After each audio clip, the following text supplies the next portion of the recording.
Lo que no podemos pensar es que esto de la técnica de las ventosas sea algo del pasado, de las regiones de China o de Corea, etcétera, de todos estos países limítrofes. En el sistema actual de salud de estos países, en las zonas rurales, aún se sustentan de estos principios ancestrales y hay centros de tratamiento para médicos donde la gente acude a tratarse de sus dolencias. Aquí vemos en estas imágenes algunas de las técnicas que utilizan para problemas diversos. Pues imagínense, aquí utilizan las clásicas eh, ventosas de bambú, pero también vemos que utilizan las modernas, pueden ser de cristal o pueden ser de materiales de polímeros.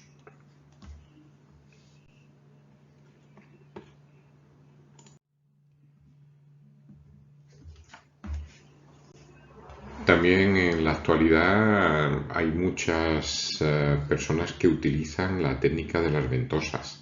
No es una cuestión solamente de la parte oriental, los occidentales también la utilizan bastante. Se creó una corriente de misticismo en Hollywood y empezaron a utilizar cosas naturales y empezaron las actrices de Hollywood a aparecer con estas manchas de color oscuro que eran cardenales, eran pues moratones, que la gente se preguntaba qué era. Bueno, pues era la técnica de las ventosas. También los deportistas de élite lo utilizan bastante, sobre todo los nadadores. Mucho, los nadadores lo utilizan bastante porque es una técnica que elimina rápidamente la fatiga muscular y las contracturas. Hay que decir de que es una técnica que por las huellas que deja no suele ser muy utilizada por las personas que sean un poco aprensivas.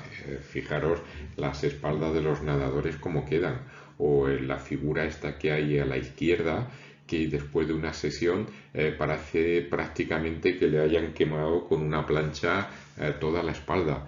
Esto siempre va a dejar una huella que se va a ir, claro, no es una cuestión que quede permanente, pero la verdad que andar por ahí, por el mundo, lleno de estas manchitas, por mucho, tienes que tener mucho beneficio como para tú ir marcado, con tu cuerpo marcado por todos lados. Ahora vamos a pasar a ver cuáles son los principios básicos de la técnica de la presión negativa tópica, viendo cuáles son las hipótesis científicas que van a avalar estos mecanismos de acción. Básicamente son tres. El primero es el intercambio de fluidos plasmáticos. El segundo es la presión que se ejerce tanto de forma oncótica como física sobre la célula. Y por último, el mecanismo que ya hemos visto en otros temas, que es el mecanismo de la propiocepción, tanto a nivel articular como a nivel muscular. Veamos ahora un esquema a forma de recuerdo anatómico de la zona donde va a realizarse el cambio de fluidos plasmáticos. Vemos la epidermis, la parte más superficial, la dermis, la parte media y la hipodermis. En todas ellas nos vamos a encontrar la estructura básica del intercambio de fluido plasmático, como son las vénulas, las arteriolas y sobre todo la parte de la bolsa linfática que siempre está presente en este intercambio de fluido plasmático. Circulación capilar. Tanto las arteriolas como las vénulas son las protagonistas del sistema de microcirculación. Se puede decir que son las ramas más pequeñas del árbol circulatorio.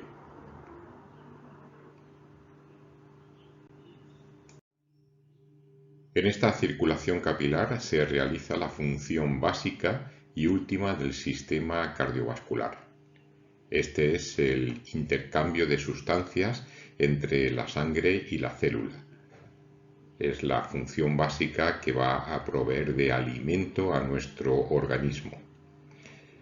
También, claro, es la función básica para la supervivencia de este organismo.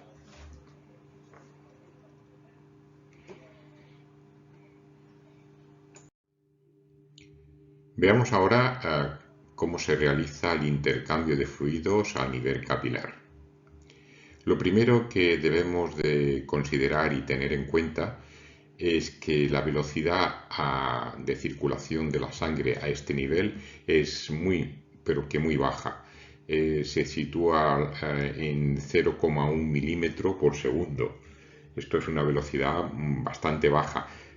Siempre la vamos a comparar, por ejemplo, con la velocidad de la circulación a nivel aórtico, que son 400 milímetros por segundo.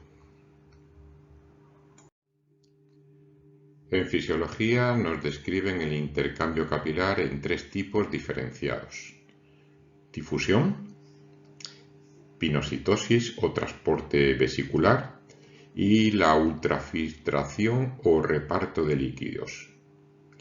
El que nos va a interesar, en el que vamos a abundar, es en el tipo de difusión, porque este es el tipo sobre el que la presión negativa tópica actúa de una forma bastante activa.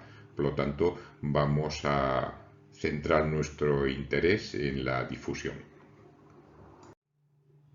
Se puede decir que la difusión es el más importante de los tres tipos. La difusión se rige por la ley de Fincke. Esta ley dice que el flujo es directamente proporcional a una constante que se fija por la superficie de absorción y el gradiente o diferencia de concentración de ambas partes de esta superficie de absorción. A su vez, es inversamente proporcional al grosor de esta superficie de absorción. Llegados a este punto, lo que vamos a mirar ya son las acciones que tiene la presión negativa tópica sobre el organismo. En el caso del punto anterior, vemos que sobre lo que va a influir es sobre la velocidad de circulación, alterando la ley de Fincke, acelerando todos los procesos. La segunda hipótesis que nos vamos a encontrar es el mecanismo de acción que va a realizar sobre la presión oncótica. Esto se realiza en el interior de la célula, y la presión física sobre la misma, sobre la célula, y esto se va a ejercer desde la parte exterior. Esto va a implicar acelerar un mecanismo de acción que significa que la presión oncótica va a aumentar el trofismo celular. La alimentación de la célula va a ser más efectiva y va a ser más rápida, se va a ver incrementada. Por lo tanto, lo que vamos a incrementar también es su metabolismo. Esto a nivel interno, pero a nivel externo se va a ejercer una presión física sobre la célula, lo que va a implicar, junto con el aumento de su metabolismo, un aumento de la velocidad de reproducción de esta célula. Por lo tanto, vamos a decir que la presión negativa tópica se ha utilizado para acelerar los procesos de reproducción celular. Por lo tanto, se utiliza en procesos de cicatrización.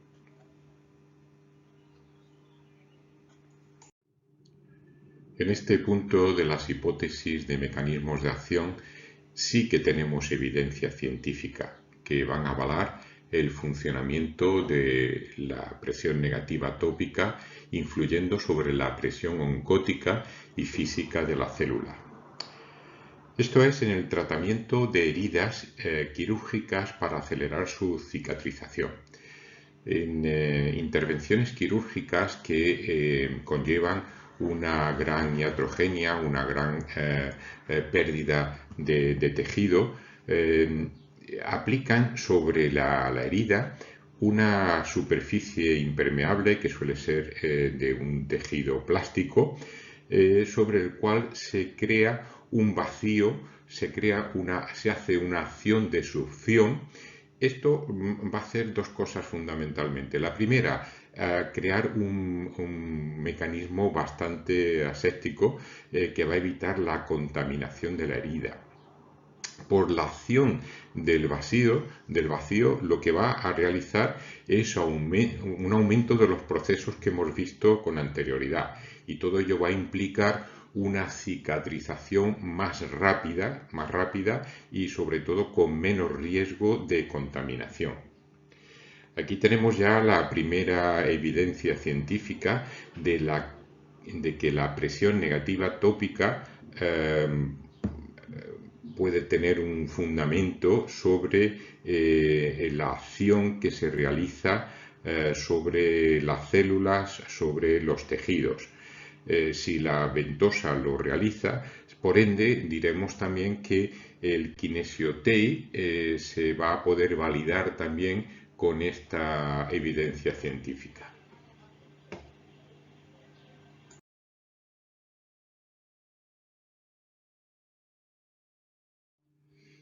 Avanzando en el tema, nos encontramos con el tercer supuesto de hipótesis. Nos encontramos que este es el que cuenta con menos aval científico, y este es la acción sobre el sistema propioceptivo. Ya hemos visto en temas anteriores cuáles eran los mecanismos o las organelas que se ocupaban de crear este control. Solamente a nivel recordatorio diremos que ejercían un efecto regulador o controlador sobre el grado de tensión muscular y el grado de estiramiento muscular también, para la coordinación de la musculatura agonista-antagonista. Nos vamos a encontrar que los artículos sobre los artículos que nos hablan sobre este tema son pobres y con una escasa validez científica. Por lo tanto, lo único que nos vamos a amparar en esta hipótesis es en la evidencia empírica. Y esta evidencia empírica nos dice que funciona. ¿Qué nos haría falta? Pues realizar una validación científica. Para ello se necesitarían una gran cantidad de ensayos clínicos randomizados que puedan evaluar los resultados empíricos. Un solo ensayo clínico no es concluyente, o significa que se tendría que repetir por diferentes grupos de investigadores para que ratifiquen. Recuerden cuando estudiábamos lo del sistema científico, que llegar a una conclusión no significaba que estuviera ratificada esta conclusión, sino que se tenía que volver a repetir. Por lo tanto, es de la que menos valor científico o aval científico pueda tener el sistema propioceptivo.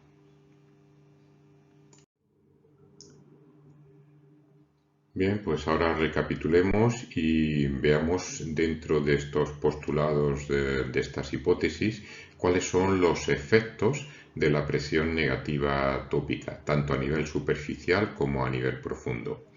A nivel superficial podemos decir que mejora la circulación de retorno, tanto la sanguínea como la linfática. Y a nivel profundo, lo que sí podemos afirmar es que aumenta el trofismo tisular y sobre todo aumenta la temperatura local. Recuerden que aumentando el trofismo tisular estábamos creando una serie de parámetros que nos hacían crear un mejor pronóstico para una cicatrización profunda.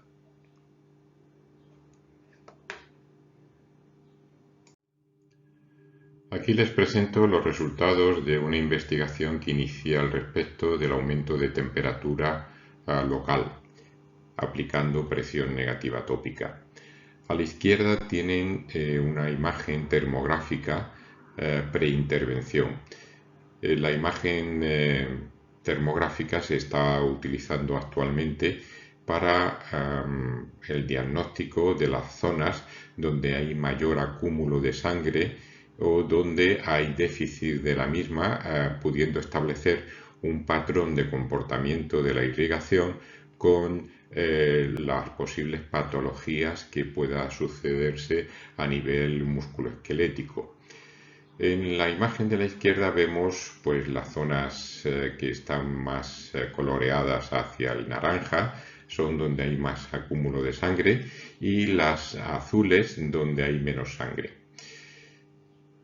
Se realizó una intervención de presión negativa tópica con ventosas sobre un cuadrante de la espalda, donde se realizó una intervención de 4 minutos con una ventosa mecanizada.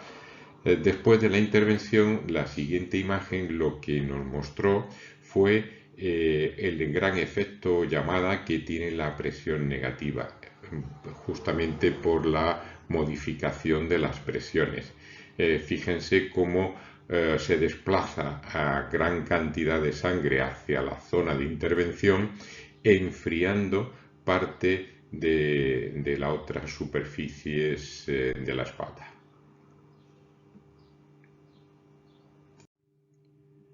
Los resultados de esta intervención fue un aumento de la temperatura. Medidas en grados centígrados, diremos que a nivel sistémico se aumentó un 0,1 grados centígrados y a nivel local se estableció una media de 1,8 grados centígrados. El rango de actuación estuvo entre un máximo y un mínimo de 1,64 y 1,96 grados. Es decir, se llegó en algunos casos casi a aumentar 2 grados de temperatura en la zona en la cual se actuó. Esto tiene una relevancia importante, ya que el sistema de alarma o el sistema de regeneración tisular se rige justamente por la temperatura. La fiebre es la que regenera nuestro cuerpo. Si nosotros creamos una fiebre artificial en una zona, estamos poniendo en marcha todos los mecanismos de acción, lo estamos digamos, incitando a que esa zona tiene que ser recuperada.